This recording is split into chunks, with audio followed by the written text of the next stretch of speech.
Right now at 5, plans to bring back the Joplin trolley 2 years after it shut down. And it is cold outside this morning, so make sure you bundle up, but we will be warmer later today. We'll have a look at that forecast, get you out the door coming up. Plus, the Show Me State plans to crack down on distracted drivers in the new year. The 4 states' most watched news starts now. Well, good morning and welcome to the KOAM Morning News. It's 5 a.m. I'm Elise Noe. I'm Chris Warner. It is now finally Friday in the 4 states, December the 6th. And of course, yesterday we had our Salvation Army bell ringing challenge. Lots of fun. I'm sure you had a lot of fun as well, but a little late for you. A little bit late, but we were only out there for about an hour and a half, but it was great to see so many of you guys came out, and it was just great to raise some money for the Salvation Army. It certainly was. And we have the totals from the Salvation Army. Now, unfortunately, we lost. Yes. But that's okay because, like we've been saying the whole time, the community wins. So in total, we brought in $3,950.41. So that's fantastic in a single day out there. KSN KOD did $2,476.20, and we brought in $1,474.21. So again, we didn't win, but that's all right because the community wins, Salvation Army wins, and so that's still a fantastic total. So thank you all for coming out and showing your support, even in the cold conditions. And thankfully, we're not doing any bell ringing this morning. And if we were later, it won't be as bad as it was yesterday. Let's start with a quick look outside from our camera downtown Pittsburgh. Skies again clear this morning, but it is very cold out there, and we'll tell you how cold it is here in just a moment. MoDOT camera 20th and range line, looking back to the east, looking pretty good as well. Future track, so by this afternoon we'll have southwest winds about 5 to 10 miles an hour, but take a look by noon, upper 30s, low 40s. Our temperatures, excuse me, the weather's finally getting to me now. Our temperatures, though, by noon, already warmer than what we saw yesterday, and we are still going to warm as we head into the afternoon. We're looking at highs roughly the mid to upper 40s for most of us, which will also lead to still a cold night, but it'll be a lot better than where we are right now. So where are we right now? Cold, just cold. 20 in Joplin, 18 in Pittsburgh, and around the region, we've got temperatures. We've got 17 in Stockton, cold spot, 18, of course, Pittsburgh, 19 Lamar, so we've got upper teens and low 20s, and even though we have just a light breeze, it is enough that some locations are getting a bit of a wind chill. Again, like Pittsburgh, good example here, you're 19, your wind chill's 18. Not a big difference, but in some places, there's a light breeze giving us a bit of a chill. We are doing a little better in terms of our temperatures this morning as well. We're not as cold, we haven't dropped as much compared to yesterday, but still, we are colder this morning. So kids, definitely get the coat, maybe two. 20 when that bus comes pick you up, sunny skies and calm winds. By this afternoon, southwest breeze 5-10, 45 with clear skies continuing. And we'll have clear skies up until about 5, 6 o'clock this evening. We'll see clouds increase a bit overnight. And again, highs for most of us right around the mid-40s, maybe even some upper 40s in some locations. And because we're still on this wild ride, we're going to be even warmer as we head into the weekend. And then we're going to get cold again. We'll go over all those details with you here in just a few more minutes. Elise? All right, Chris, thanks. Well, authorities charge a man in a serious hit and run of a teenager. Detectives have arrested and charged this man, Miguel Gaspar Diaz, with a Saturday night hit and run in Carthage that has left a Carthage teen, Braxton Thrasher, in serious condition. Authorities identified the car by parts of the vehicle left behind at the incident and tracked it to the residence of Diaz. Now, Diaz initially said he struck a deer and had not been to Carthage. Authorities say during a subsequent interview, Diaz admitted to drinking at a friend's house prior to the accident. They say he later admitted to hitting Thrasher with his car and driving a few hundred feet before stopping and removing the teen victim from the hood of his car and placing him in the ditch. Thrasher still remains in the ICU. Authorities have issued multiple charges against Diaz, including felony assault. We have more information on this incident on our website, KOAMnewsnow.com. And to be the first to see breaking news, weather, and sports, you can download the KOAM News app. It's available free of charge in the Apple App Store and the Google Play Store. Just search for the KOAM News app. Well, AAA wants to remind drivers about distracted driving laws going into effect next month. Now, beginning January 1st, Missouri drivers can be cited and fined. The law, known as the Siddons-Benning hands-free law, prohibits handheld cell phone use while driving, with few exceptions. You can head over to KOAMNewsNow.com, where we've provided more information on the new law, including exceptions, fine amounts, and jail and prison time. Anthem Blue Cross Blue Shield said yesterday the health insurance provider is reversing a policy that would have limited anesthesia coverage during surgeries and other procedures. Now, the policy would have covered Anthem's plans in Missouri, Connecticut, and New York beginning in February. The proposal prompted an outcry from some physicians and lawmakers. Well, a shuttered city service in Joplin is coming back more than 2 years later. KOAM's Samantha Walker has more on how the city's trolley service is preparing to take to the streets once again. It is coming. It is coming back, and it is coming really, really soon. At a city council meeting, the city of Joplin announced it's bringing back the Sunshine Lamp trolley system, something that was shut down more than 2 years ago. We had to pull the trolley system back and idle it for lack of drivers and dispatchers. We were having problems keeping drivers and dispatchers, so we had to rethink the program a little bit. The volunteer organization One Joplin says they noticed how the closure hit many community members hard. Our poverty team really focuses on low-income individuals, specifically the working poor. And transportation is a barrier to employment, to health care, to basic needs. And we saw a lot of our community members were resorting to car loans and things like that that were really not affordable to them. City staff say they have been working hard to bring the trolleys back ever since they were forced to shut down the service. Through the work of recruiting efforts and changes to the pay plans for drivers, city staff say their staffing is to more sustainable levels. Drivers need days off, they have vacations, they have sick days, they have personal time. We just didn't have enough drivers to sustain the program, but now we're comfortable that we're back up. We have 14, 15 drivers in place now. We still have a couple that are in training in the queue, so we'll be fully staffed as we approach February. Community members say the return of the trolley service will be a big help to families in Joplin, especially those that need to work. They were really committed to making it come back even stronger, and we just respect their efforts with that and greatly appreciate it. We're so grateful for the community to get that back up and running. We know it's an economic driver. You know, it was preventing people from working. It was preventing people from shopping. It was preventing them from accessing healthy foods, because if it's easier to get to a Dollar General and buy shelf-stable food versus getting somewhere like a farmer's market or somewhere with fresh produce, we know that was a limit. The current hope is to have the trolley service back up and running by February. Reporting in Joplin, Samantha Walker, KOAM News. City staff say they are still finalizing the details for the fair and schedule for the trolleys when they begin operating once again.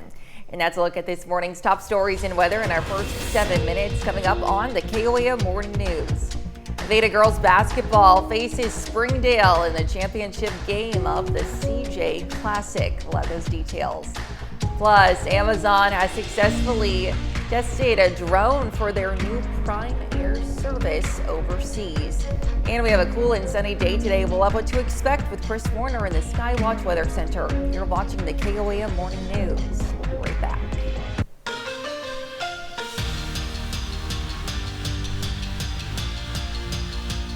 Well, this past spring, Frontenac High School baseball took third place in Class 3A. The Raiders earned a comeback win over Burlington in the state quarterfinals. Part of that rally was a Corbin Nix RBI single. Yesterday, Corbin Nix signs with Neosho County Community College to continue his baseball career.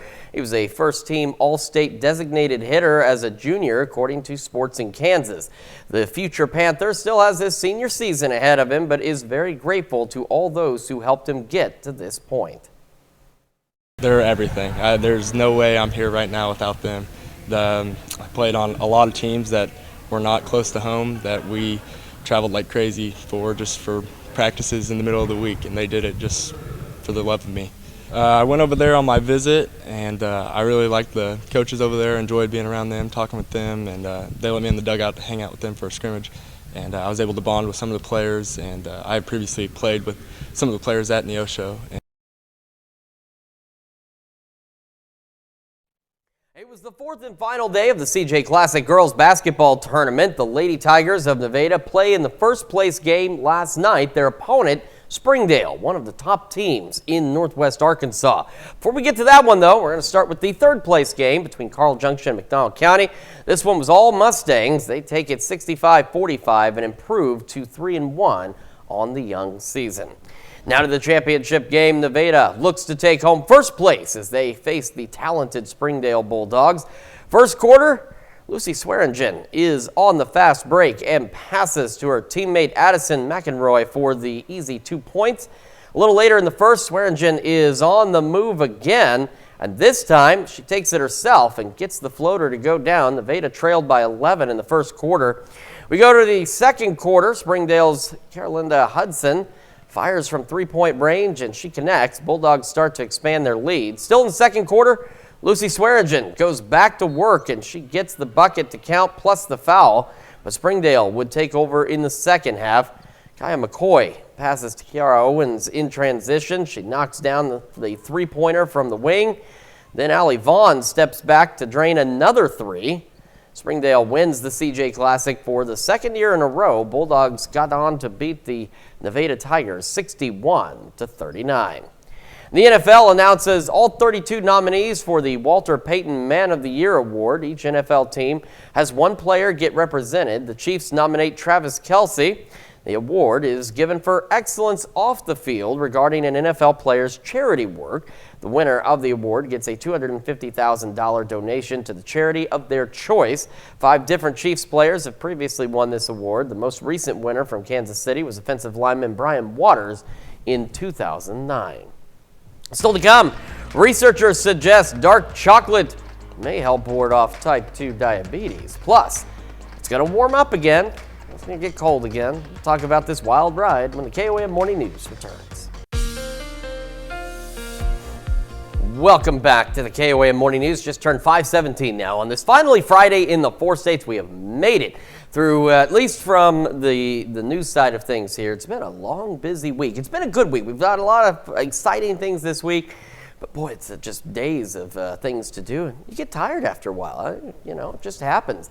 The nice thing is as we head into the weekend, it's going to be a nice warm one for us, an opportunity to maybe relax, maybe go outside for a few minutes. But we got to get there first. So by noon, as you can see on the future track, we're already a bit warmer than where we were yesterday. Upper 30s, low 40s. We'll have a southwest wind around 5 to 10 miles an hour. Later this evening, I think the cloud arrival on future track is just a hair early. But I think after 6, we're going to start to see clouds gradually increasing across the area. We'll go partly cloudy overnight. And we're still going to be cold tonight, but we're going to be better off than where we were, where we are now as we fall back upper 20s and low 30s into Saturday. Saturday, though, overnight actually, let me get back a little bit. Tonight, south winds pick up, start gusting upwards of 20. By tomorrow, they're southwest again, gusting upwards of 25, maybe 30 in some cases. And the clouds will clear on out of here, and we're going to be even warmer for our Saturdays. We go upper 50s.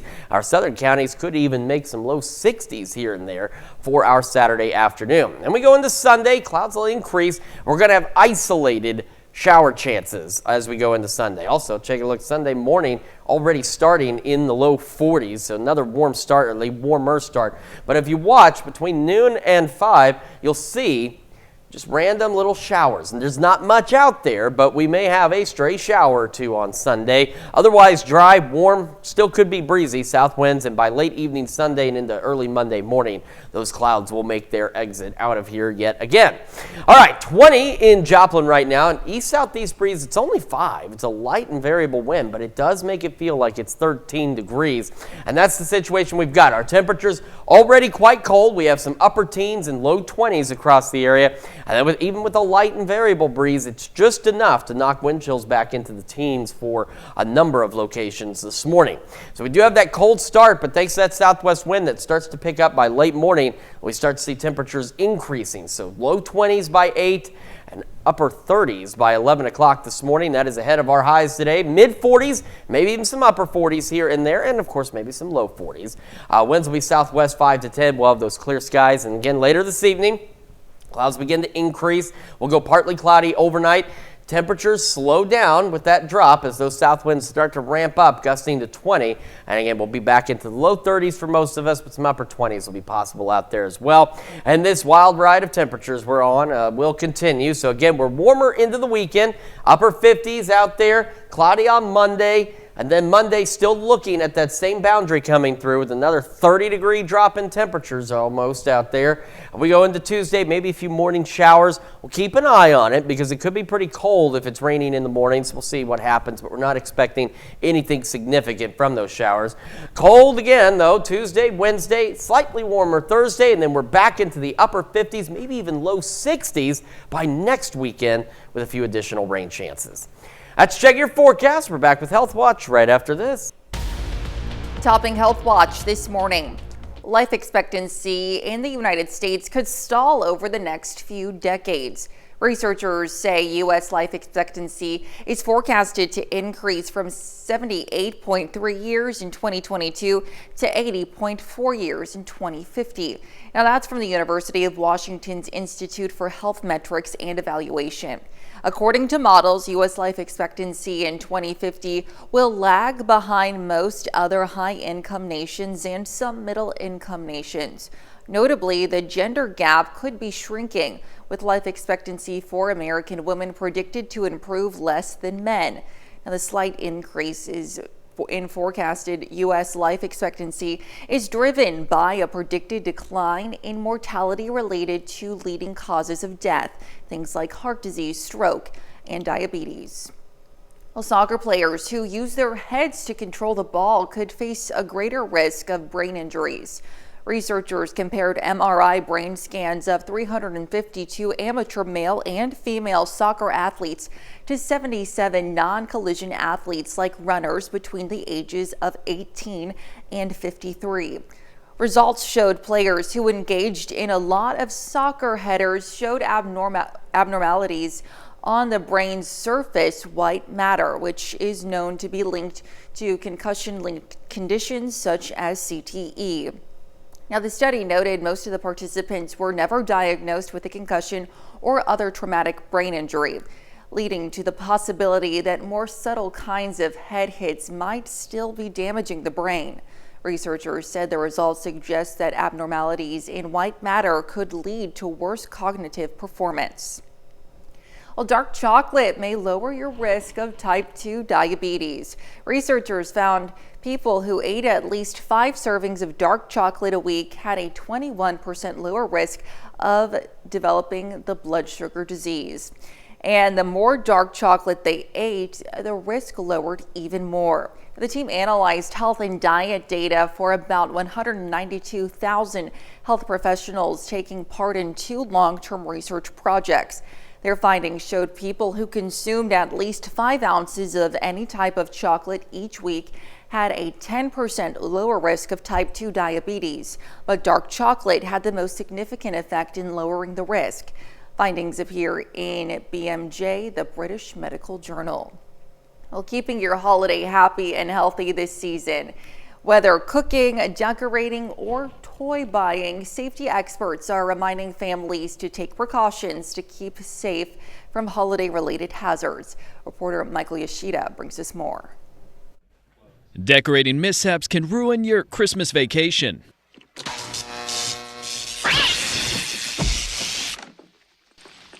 Honey? In the 2023 holiday season, about 14,900 people were treated in emergency rooms due to holiday decorating-related injuries. That according to the U.S. Consumer Product Safety Commission. I've seen people that fall off the ladder, they fall off the roof.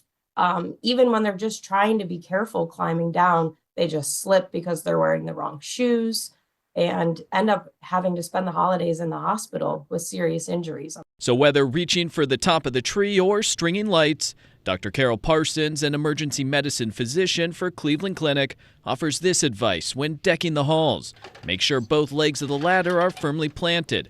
And when you're up on the ladder, a lot of people end up reaching over for the next strand of lights when really they should be getting off the ladder, moving it over, and repositioning it. Parson also says if using an artificial tree, look for a fire-resistant label. And if you go for the real thing, Make sure you water it to keep it from drying out and potentially becoming a fire hazard. And when decorating the tree, be careful with the ornaments. Most nowadays are plastic, but there's a fair amount that are ceramic or glass. People drop them, they step on them, they slice their fingers on them, and they end up coming to see us in the ER every year. In Washington, I'm Michael Yoshida reporting. And that's a look at Health Watch. You're watching the KOAM Morning News. And we are watching a cold start to a slightly warmer day. Another look at your forecast when we come back. Right now at 5:30, officials give out some tips about what you need to know about area warming centers. We've got ourselves a very cold start to the day. It's going to be warmer as we head into the afternoon. We'll look at that forecast to get you out the door coming up. Plus, the city of Fort Scott hits the brakes for its second annual Christmas festival. The 4 states' most watched news starts now. Well, good morning and welcome to the KOAM Morning News. It's 5:30. I'm Elise Noe. And I'm Chris Warner. It is finally Friday, December the 6th. Oh, we are running out of shopping time before Christmas. It's getting here pretty fast. Yeah, I saw an article. I didn't read it. Sure. Because I didn't necessarily feel that way, but now I'm starting to. It said, why does it feel like the holidays are rushed this year? Because Thanksgiving was later than it typically is. Because I just feel like, oh my goodness, I cannot catch up, and it's going to be 2025 by the time you know it. Yeah. So hopefully you got some of your Christmas shopping done. I've got some left to do. But it's more so I'm taking the kids, but I can't take them all at the same time because they're buying for each other, So that'll be a lot of fun. And if you're doing some Christmas shopping today, it won't be as bad as yesterday. It'll be a little warmer, but I would definitely save it for the weekend because it's going to be even better.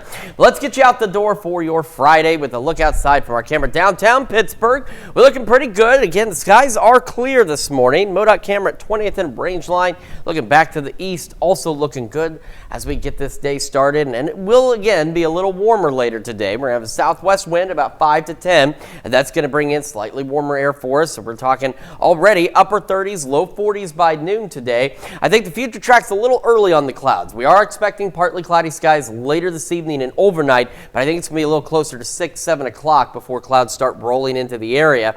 We're going to be cold again tonight, but not nearly as cold as we are right now. In fact, we are this cold right now, 20 in both Joplin and in Pittsburgh. And we've got a mix of low 20s and some upper teens still sprinkled in here and there in the Wada, Miami, and Stockton into the upper teens right now. And even with a light and variable east breeze, it is enough that we have some wind chills out there. Thankfully, they're not significant, but it does feel colder as we're hanging out in the teens with those wind chills. Kids getting on the bus definitely need that coat. 20, winds should be calm or light and variable with clear skies. Bus brings them home, still clear and a bit warmer, 45. Southwest winds again, 5 to 10, and that's where our highs are headed today. Mid 40s, maybe some low 40s, maybe some upper 40s here and there, but still warmer than yesterday. And then after about 6 or so, clouds will start rolling in and winds begin increasing overnight as well to bring in even warmer air into the weekend. We'll have a look at that, plus some rain chances, and when the next round of cold weather gets here in just a few more minutes. Elise? All right, thanks, Chris. Well, as temperatures drop, many people, particularly those without homes, are seeking warmth and shelter. According to a report from the Institute for Community Alliances in Joplin, the number of unhoused individuals has more than doubled compared to last year. With winter fast approaching, we visited the Webb City Public Library, which is also a local warming shelter, to learn more about the rules and regulations in place for those looking for warmth during these upcoming chilling months. It's a public building anyway. So they can just come in here anyway.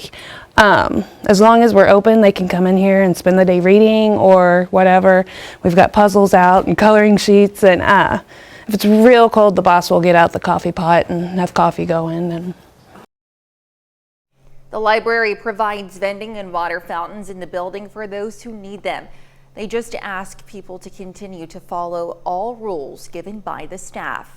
And don't forget, you can be the first to know about the day's weather with the KOAM Skywatch weather app. Get severe weather updates sent straight to your phone free of charge. It's available in the Apple App Store and the Google Play Store. The KOAM Skywatch weather app. Missouri Southern yesterday invited the community to celebrate the holidays with its students and staff. The university hosted its annual Holiday Happenings event. The event featured a market craft fair, ice skating rink, a petting zoo, and much more. The whole point of it is just kind of to kick off the holiday season for not only staff, students, faculty here at the university, but also for the community, because it's free for everybody to come from the community and open, and there's things for kids to do, things for adults to do. So it's just a really great opportunity to kind of get into the holiday spirit. Holiday happenings continued through the evening with a tree lighting and special visit from Santa Claus. Well, Big Springs Park in Neosho was illuminated last night in a special ceremony. About 200 attendees the event in Big Spring Park. Now, Neo Radio organizes the event in part with the city of Neosho and Neosho Parks and Rec. Afterwards, it was the perfect time for families and friends to gather to take photos. Neosho has their Christmas parade scheduled for this Saturday at 5 p.m. There's a list to all the remaining Christmas parades on our website. And the Carthage Square was alive with vendors, floats, lights, and even a visit from Santa yesterday. Early yesterday evening, the town's annual festival kicked off, drawing crowds to enjoy the long-standing parade tradition. Parade entries began lining up just minutes before the event, with floats judged on crowd involvement, holiday spirit, creativity, and their dazzling lights. Well, the second annual Christmas on the Bricks Festival in Fort Scott kicked off last night with a parade on Main Street. The event will feature candlelight tours of the fort, holiday market booths, Christmas karaoke, and pictures with Santa. For the first time this year, the event will feature a skating rink at the Gathering Square Pavilion. Go around downtown, see everyone come down here, enjoy our new lights, and the new skating rink this year is going to be a big thing. Some of the events require pre-registration, and you can check out our website for pre-registration and to see a list of the events. And that's a look at our top news stories coming up this half hour on the KOAM Morning News. The streets of Seoul filled with protesters over the martial law declaration. Plus, France is facing a government collapse. We'll have the latest. You're watching the KOAM Morning News. Topping World Watch, Amazon announcing a first, saying it successfully completed a test of delivery drones overseas. The test was in Italy, where the e-commerce giant plans to introduce the service next year. The so-called Prime Air Drone package deliveries were first launched in December 2022. They're being used in Texas and Arizona with plans to expand. Well, European satellites get launched into space in the first ever mission to create artificial solar eclipses. The pair of satellites are rocketed into space from India and will be used to create fake eclipses through fancy formation flying. Each fake eclipse should last about 6 hours, much longer than natural eclipses that only last a few minutes. And that will give scientists more time to study the sun's corona or outer atmosphere, especially coronal mass ejections that send billions of tons of plasma with magnetic fields into space. Those geomagnetic storms disrupt communication and power on Earth. Now, the 2-year mission, at a cost of about $210 million, is expected to create hundreds of fake eclipses. Tensions remain high in South Korea, where rallies continue against President Yoon Suk-yeol for declaring emergency martial law. Now, hundreds of protesters filled the streets of Seoul Thursday night, calling for Yoon to step down. Demonstrators held candles and chanted, "You're arrested, Yoon," who is now facing an impeachment vote. Now, Yoon's defense minister, who recommended the move, has resigned. A spokesman for the opposition Democratic Party plan says they will seek a vote in parliament to impeach Yoon on Saturday. Well, French President Emmanuel Macron is trying to bring his country together as a political crisis sends the current government packing. Now, he's vowing to stay in office until the end of his term, one day after a vote of no confidence in the Prime Minister and Cabinet by Parliament. Stephanie Bennett has the latest from London. We can't allow ourselves to be divided or to do nothing. In a defiant address to the nation tonight, France's President Emmanuel Macron is appealing for unity. That's why I'll name a prime minister in the coming days. I will ask them to form a government in the general interest, representing all the political parties who can participate in it, or at least who agree not to bring it down. And blaming the irresponsible hard left and hard right for choosing chaos after a vote of no confidence led to Prime Minister Michel Barnier's resignation, marking the first time a French government has been toppled in more than 60 years. I can tell you that it will remain an honor for me to have served France and the French with dignity. Now, for the second time since his party's losses in July's legislative elections, President Macron must find a replacement capable of leading a minority government in a parliament where no party holds a majority. Under the French constitution, a new election is not an option until July at the earliest. But Macron is keen to appoint a successor quickly, ideally before Saturday's ceremony to reopen the Notre Dame Cathedral, where President-elect Trump will also be in attendance. France has both a prime minister and president, making Macron in control of foreign policy and defense, while the prime minister is in control of domestic policy and runs day-to-day governing. But for now, the political turmoil continues, as many opposition politicians want Macron to resign too, something he has insisted is off the table. The mandate you democratically gave me is a 5-year mandate, and I will carry it out fully until the end. Barnier and his government are set to stay until a new government has been formed, but names for a new prime minister are already swirling. And that's a look at some of your biggest headlines from around the world. We'll be right back. Welcome back to the KOAM Morning News. 5:45 now on this finally Friday in the 4 states. Future track into the afternoon. It is going to be a warmer day today. Not significantly warmer, but better than what we had yesterday. Already by noon, into the upper 30s and low 40s, and we'll have that southwest breeze at around 5 to 10 miles an hour. Again, I think the future track's a little early on the clouds. We're going to see clouds this evening, but I think it's going to be a little after 6 before we see clouds roll into the area. Will be partly cloudy overnight. Winds also increasing overnight, initially out of the south, gusting to 20.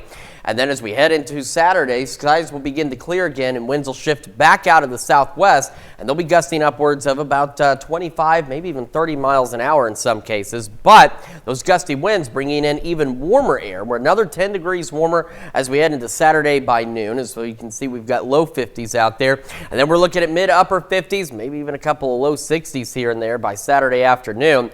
We head into Sunday, clouds increase. Sunday's our opportunity for some isolated showers. Now, it's one of those things, if you blink, you'll miss them, but we could anytime between 10 a.m.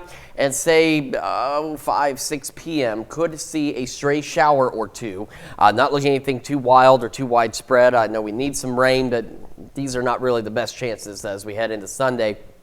Skies should clear out at least briefly, and then we'll cloud back up again on Monday. And Sunday, even warmer than where we're going to be tomorrow. Right now, though, it is cold, very cold. It is 20, and even with a light east-southeast breeze at 5, still makes it feel like 13. So most of us this morning still have wind chills into the teens. Even though we have a light and variable breeze, it's just enough with these cold temperatures to make it feel that much colder. And speaking of, we've got upper teens and low 20s out there, and some of these temperatures are still going to fall back just a little bit to some official overnight lows before we turn around and slowly start to warm up. Now, it won't be until the late morning that winds shift out of the southwest for us, and so by then you can see we'll have a bigger jump in temperatures. Yesterday, remember, it was only a 4-degree climb in 4 hours, and this time, even just in a matter of an hour, we're going to start rising pretty quickly. Another 4 degrees just right there. Low 20s to start, upper 30s by 11 o'clock this morning. Sunny skies, southwest winds again 5 to 10, and we should top out right around 45. We'll have some low 40s, we'll have some upper 40s, but still much warmer than where we were yesterday. Partly cloudy skies as clouds begin to increase later this evening. We'll fall back into the low 30s and some upper 20s, but those south winds gusting to 20. It's going to make it feel just a bit colder. Into tomorrow, again, mid-upper 50s, and that continues through at least Monday. Again, maybe an isolated shower here or there. Mostly cloudy Monday, and we've gotten another nearly 30-degree drop from Monday's highs into Monday's lows as we get another cold front in here. Now, we'll watch Tuesday. At this point, it's looking like any morning showers we get will come once it's a little warmer enough for it to be rain, but we'll keep an eye on it because if anything comes a little too early in the morning, could see some light wintry precipitation with how cold it's going to be to start. But again, even if it does turn into something wintry Tuesday morning, shouldn't be significant. We're not looking at anything major. This is kind of the isolated situation that we're looking at on Sunday. We go into Wednesday, a little better, mid-40s out there, 50 by Thursday. And again, this wild ride we're on, we're going to start the climb right back up after we drop off, back into the upper 50s. Look at next Sunday, maybe even the low 60s out there, with a few more scattered shower chances by next weekend. That's Check Your Forecast. We're back with more of the KOAM Morning News right after this. A single mom from Sacramento, California found out she passed the bar exam on the first try, and her reaction went viral on TikTok. Tori Apodaca shares the emotional video. Oh my God! A raw, tear-filled reaction for single mom Rihanna Gordon and her two kiddos, Flynn and Riley, seeing her results that she passed the California bar exam on her first try. You can be anything and decide what you want and go after it. A single mom in her 30s, a woman of color, a domestic violence survivor, and now attorney. Gordon tells me she defied the odds, deciding during the pandemic it was time to change careers from working for the state's Department of Transportation to pursuing her passion, crime and justice.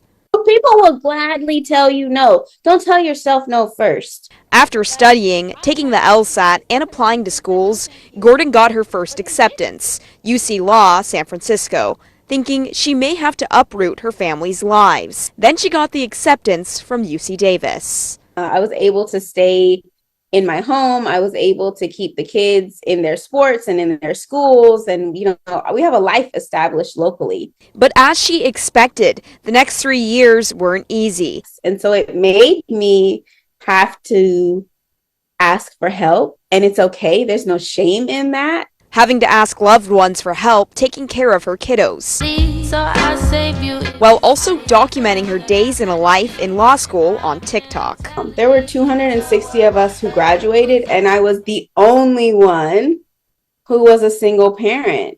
And receiving her diploma wasn't quite the finish line. She needed to pass California's bar exam that has one of the lowest pass rates in the country.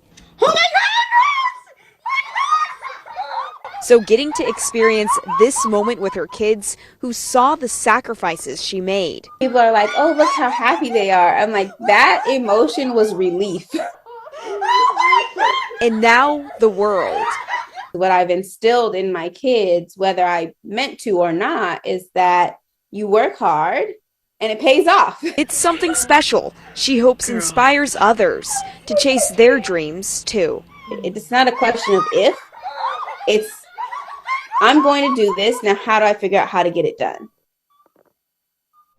In September, Gordon started work at the California Department of Justice in the Honors Program. We'll be right back. The American Museum of Natural History in New York City unveils a 150 million year old dinosaur specimen. The museum says the specimen, known as Apex, is, quote, thought to be the largest and one of the most complete Stegosaurus specimens ever uncovered. It was uncovered in 2022 outside the town of Dinosaur, Colorado. The specimen has around 250 of its approximately 320 bone elements. The remaining elements were filled in with 3D printed and sculpted components. And today is the day to celebrate the person who serves and crafts your favorite drink. That's because the first Friday in December is National Bartender Day. Now, they're the people who have that great knowledge of a long list of drinks, and not only that, bartenders also are well prepared to chat it up with their customers, and that's when they're not busy mixing your favorite cocktail. So today's the day to toast your bartender and maybe leave a little extra tip. Oh, certainly an excellent opportunity. So, of course, if you do so, please do so responsibly. Make sure you've got a designated driver, or maybe if you're doing so at home, you can tip your wife, your husband, whoever might be doing it for you there. All right, clear skies through the day. Southwest winds later this morning, 5 to 10. That's why we'll start to warm up a little more quickly.